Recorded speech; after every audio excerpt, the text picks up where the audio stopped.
for Clark. Thank you, Mr Speaker. My question is to the Minister for Racing. Minister, on the 16th of August this year, you tabled a response to an e-petition signed by 13,519 Tasmanians calling for the end of public funding of greyhound racing.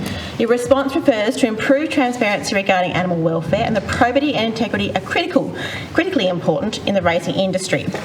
Recently, TasRacing have started heavily editing greyhound racing replays available to the public via its website to remove evidence of horrific injuries and deaths that regularly occur on your watch. For instance, on the 29th of March, race 7 at Launceston was edited. The footage cut from the home turn when Husky Shiraz was on the outside. It resumes in the final straight with Husky Shiraz nowhere to be seen. We know that Husky Shiraz suffered a fractured left tibia on that home turn and was destroyed. When the CEO, Andrew Jenkins, was asked directly about the editing of race footage, he responded that when a greyhound falls or is injured, TasRacing does not believe that incidents should be broadcast. That's the very opposite of improved transparency regarding animal welfare. Minister, are you and TasRacing too ashamed and embarrassed to show the public horrors that occur in greyhound racing? And will you immediately direct TasRacing to publish the full and unedited videos of each race instead of hiding injuries and deaths from the public view? Or it's not good view. I'm the Minister for Racing. Please don't do that. Here. Thank you for the question. I did find a little bit of it a bit hard to hear, but I think it was about editing of video.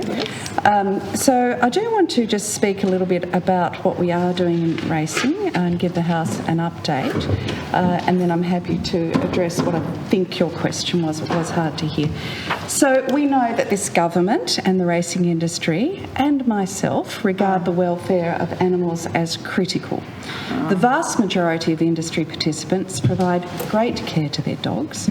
The majority of industry participants provide great care to their animals across all three codes, of course. And I am aware of the petition that you mentioned, which ended on the 9th of June, landed on the 9th of June, to end the public funding of greyhound racing, which was sponsored by the leader of the Greens.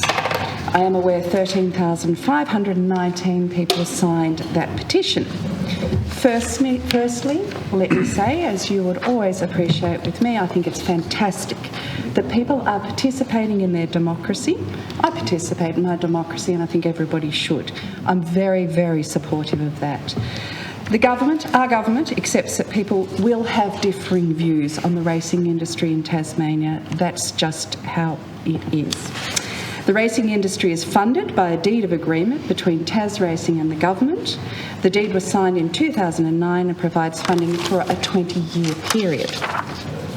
Our government has tabled its response to the petition and will not be reviewing the current funding arrangement, which is in place until 2029. I'm not aware of the issues of which you speak. I'm very happy to seek some information if you believe there is something we could be doing better, and perhaps you would write to me so I could understand exactly what it is to which you refer. Thank you, Ms Johnston.